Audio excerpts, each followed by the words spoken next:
وشر الأمور محدثاتها وكل محدثة بدعة وكل بدعة ضلالة وكل ضلالة في النار. جماعة المسلمين عباد الله، أوصيكم وأوصي نفسي بتقوى الله، خير وصية الله للأولين والآخرين. قال سبحانه في محكم التنزيل: ولقد وصينا الذين أوتوا الكتاب من قبلكم وإياكم أن اتقوا الله، هي الزاد الذي لا ينفد. قال سبحانه: وتزودوا فإن خير الزاد التقوى واتقون يا أولي الألباب. نداء الله للمؤمنين وأمره إياهم: يا أيها الذين آمنوا اتقوا الله حق تقاته ولا تموتن إلا وأنتم مسلمون. من اتقى الله كفاه ومن اتقاه نجاه. قال سبحانه: يا أيها الذين آمنوا إن تتقوا الله يجعل لكم فرقانا ويكفر عنكم سيئاتكم ويغفر لكم والله ذو الفضل العظيم. وقال سبحانه: ومن يتق الله يجعل له مخرجا ويرزقه من حيث لا يحتسب ومن يتوكل على الله فهو حسبه إن الله بالغ أمره قد جعل الله لكل شيء قدرا.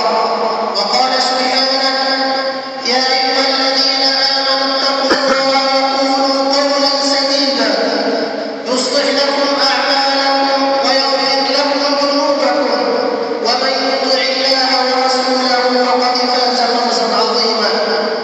جماعة المسلمين عباد الله، إن الله عز وجل أكرمنا وأعزنا وأجلنا وأعطانا نعما كثيرة لا تحصى ولا تعد. قال سبحانه: وإن تعدوا نعمة الله لا تحصوها إن الإنسان لظلوم كفار. وقال سبحانه: وإن تعدوا نعمة الله لا تحصوها إن الله لغفور رحيم. من هذه النعم أعطانا نفسا بين جنبينا، نفسا إذا ما اتقينا الله عز وجل فيها دخلنا بها الجنة، نفسا إذا لم نعطيها حقها ولم نؤدي شكر النعمة تجاهها كان من الله عز وجل أن أدخلنا النار. وصدق الحسن البصري رضي الله عنه وأرضاه إذ يقول: إن الله عز وجل أعطانا نفسا ورزقنا أموالا ثم هو بعد ذلك يكافئنا عليها إذا بذلناها ابتغاء وجه الله عز وجل، إذا جعلناها لله رب العالمين. وصدق الحبيب صلوات ربي وسلامه عليه إذ يبين في الحديث الشريف الذي رواه الإمام الترمذي في سننه أن النبي صلى الله عليه وآله وأصحابه وسلم قال: من سأل الله الشهادة بصدق بلغه الله منازل الشهداء وإن مات على فراشه.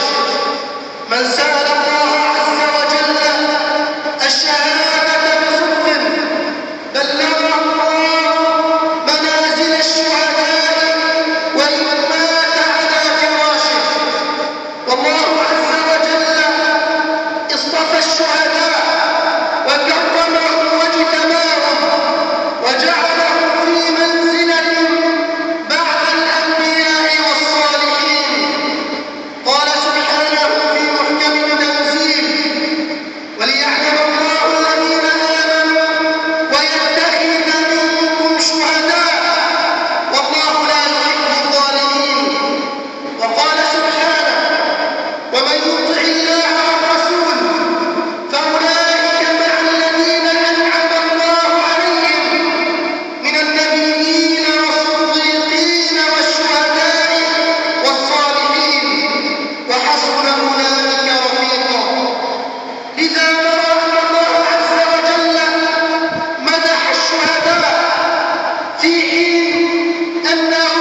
صحيح الذي رواه الإمام البخاري في صحيحه والإمام مسلم في صحيحه أن النبي صلى الله عليه وآله وصحبه وسلم مر على الربيع وهي أم حارثة فقال: يا رسول الله إن حارثة استشهد في بدر فأخبرني عنه يا رسول الله، إن كان في الجنة صبرت وإن كان في غير ذلك اجتهدت في البكاء عليه. قال حبيبنا ومصطفانا محمد: يا أم حارثة إنها جنان، أي جنات كثيرة، وإن ابنك في الفردوس أعلى من الجنان. الرسول حبيبنا محمد صلوات ربي وسلامه عليه يبين أن الإنسان منا في هذه الحياة يتمنى الشهادة ويطلب الشهادة، فإن الحياة ليست طويلة ولا دائمة، إنما هي قصيرة. صدق النبي صلوات ربي وسلامه عليه حينما قال في بدر للصحابة رضوان الله عليهم: والذي نفس محمد بيده لا يقاتلهم اليوم رجل مقبل غير مقبل إلا أدخله الله الجنة. وهو عمير بن الحمام صحابي من صحابة النبي صلوات ربي وسلامه عليه، كانت بيده تمرات فقال: إن هي لحياة طويلة إن بقيت إلى أن آكل هذه التمرات. ثم رماها وقاتله صابرا محتسبا مقبلا غير مقبل فاستشهد بإذن الله عز وجل فهو إلى الجنة. من كرامات الله للشهيد أن الله عز وجل سماهم أحياء فهم ليسوا بأموات.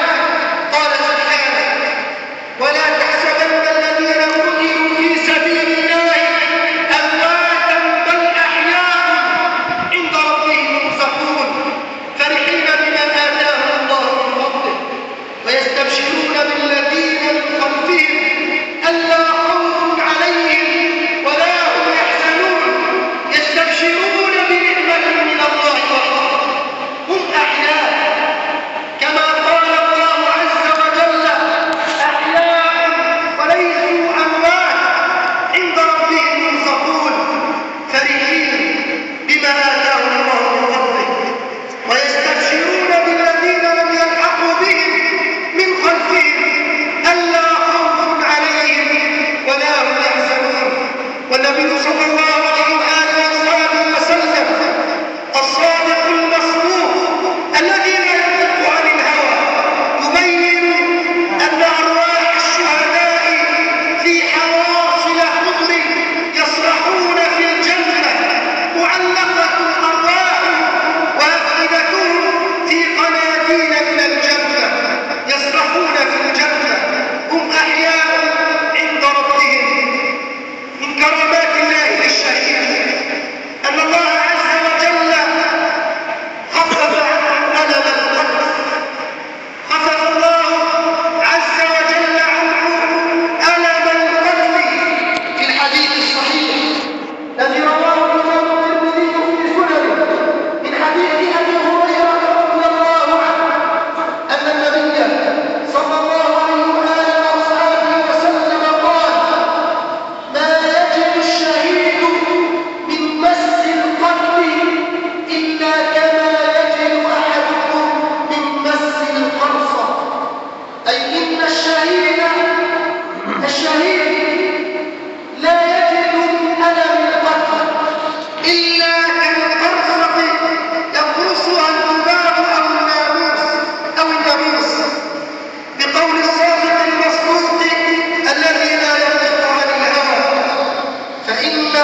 الحديث الصحيح بين أن للشهيد 6 خصال لا تنفك عنه. في الحديث الذي رواه الإمام الترمذي من حديث معدي يكرم رضي الله عنه أن النبي صلى الله عليه وآله وصحبه وسلم قال: للشهيد 6 خصال لا تنفك عنه، يغفر له عند أول دفعة من دمه حينما يسقط الدم من جرحه أو جراحه، فإنه يغفر ذنوبه. ثاني الأمور أنه يرى مقعده من الجنة، ينظر إلى مقعده من الجنة. ثالث الأمور أن الله عز وجل ينجيه من عذاب القبر. رابع الأمور أن الله عز وجل يؤمنه من الفزع الأكبر يوم لا منجى من الله إلا إليه. خامس